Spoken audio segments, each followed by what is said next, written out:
கோவை மலர் சந்தையில் ஆங்கில புத்தாண்டை முன்னிட்டு பூக்களின் விலை கணிசமாக உயர்ந்துள்ளது.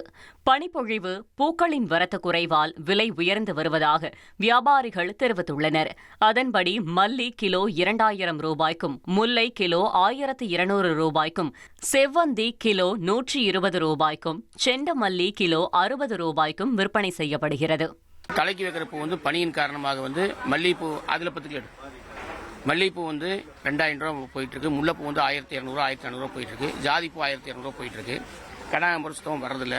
ரோஸ் எல்லாம் சாதாரணமாக ஒரு 120 ரூபாயிலிருந்து ஒரு 200 240 ரூபா வரைக்கும் வெரைட்டி வைஸ் போயிட்டு இருக்கு.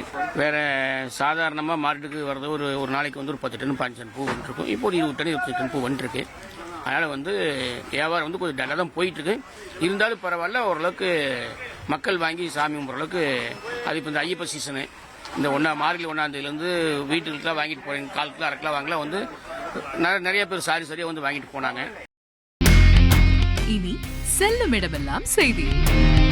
தந்தை டிவியின் வாட்ஸ்அப் சேனலை ஃபாலோ பண்ணினா செல்ல இருக்கும் இடமெல்லாம் செய்தி. இதோ QR கோட் இப்பவே ஸ்கேன் பண்ணுங்க, ஃபாலோ பண்ணுங்க.